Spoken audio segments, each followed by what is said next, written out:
And welcome back. As we continue our cosmic journey, let's go ahead and take a look at the motions of satellites and spacecraft as they move through our own solar system. So the orbits of satellites and spacecraft can have some very similar behaviors to some of the things we might have seen with when we looked at planets and moons, asteroids, etc. So Newton's universal law of gravitation and Kepler's laws describe the motions of Earth's satellites and interplanetary spacecraft as well as the planets. Now, there are thousands of satellites that have been placed into orbit around Earth, and spacecraft have also orbited the Moon, Venus, Mars, Jupiter, Saturn, and several asteroids and comets. Now, once an artificial satellite is in orbit, its behavior is no different from that of a natural satellite such as our Moon. If the satellite is high enough to be free of atmospheric friction, it will remain in orbit forever. However, although there is no difficulty in maintaining a satellite once it's actually in orbit, you do need a great deal of energy required to lift the spacecraft off Earth and accelerate it to orbital speed. Hence why, if you ever look at a satellite being launched, there's great big rockets that they have to use to literally lift it up and into space. A great analogy for this is, instead of looking at, let's say, firing a rocket, let's just say we can fire a bullet and see how difficult is it to actually fire a bullet into orbit. So let's use this illustration here, imagining that we have a gun and we're firing a bullet horizontally from the top of a very, very high mountain. And we don't have any friction to worry about, so no like air friction or anything like that, and we don't have really any obstacles to overcome. Well, for paths A and B, the velocity, because even though we don't have friction, we still have gravity to deal with, the velocity of that bullet is not enough to prevent gravity from pulling that bullet back down toward Earth. So even though we could be on the highest peak ever that is on Earth, we fire that bullet, eventually gravity will win, and it is going to come back down.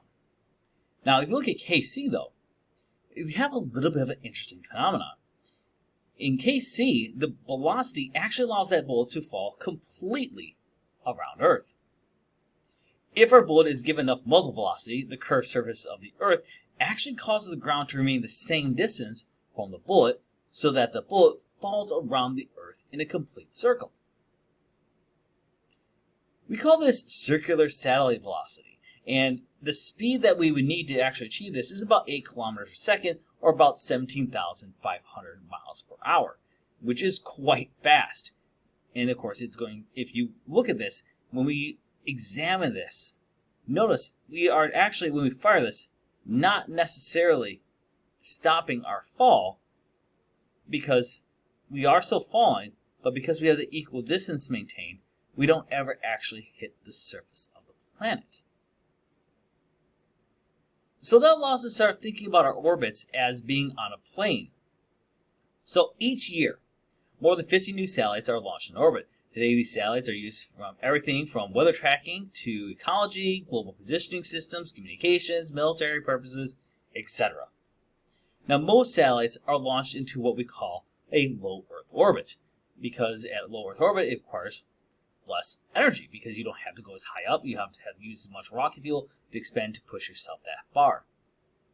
Now, some of the very low Earth orbits that we have are not indefinitely stable. In other words, it means if I put it up there, it's not going to stay up there forever, because Earth's atmosphere actually kind of swells a little bit, so we have different things from the heating and the cooling of the planet that cause actually a frictional drag on that satellite, which leads to a loss of energy in the orbit and eventually will decay that orbit. So if you have for example, a satellite that's in low Earth orbit, eventually it is very possible that that satellite will come back down. So how does this translate then to interplanetary spacecraft? Well, the exploration of the solar system has been carried out largely by robotic spacecraft that we've sent to other planets. So obviously, this is very different from low Earth orbit, because to escape Earth, these craft have to achieve what we call escape speed, or the speed needed to move away from the Earth forever, which is about 11 kilometers per second, or about 25,000 miles per hour.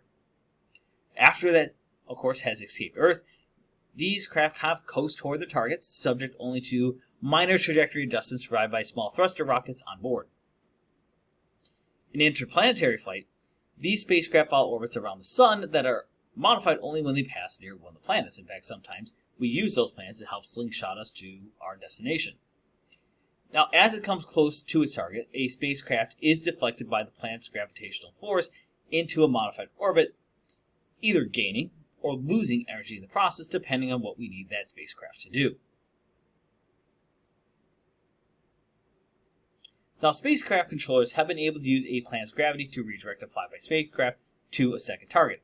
As I mentioned previously, sometimes we use this for things like slingshotting. So we're using it to gain additional energy to send us off on whatever destination we need to go. If we wish to orbit a planet, though, let's say we want to go visit Mars. Well, we first have to slow the spacecraft with a rocket when we get near our destination, because if we don't, we're going to simply just zip on by. So if we slow down enough, it will allow it to be captured into an elliptical orbit that we can then use to circle the planet and actually gather whatever data we need, or maybe we want to bring that vehicle down. So maybe we want to land something on the planet. So then we need additional rocket thrust being required to bring a vehicle down from orbit for landing on the surface. Finally, if a return trip to Earth is planned, whatever payload that we have must include enough propulsive power to repeat this entire process. In other words, we have to escape the planet that we're on, or whatever body, and then we have to then have enough fuel and stuff to be able to return to Earth.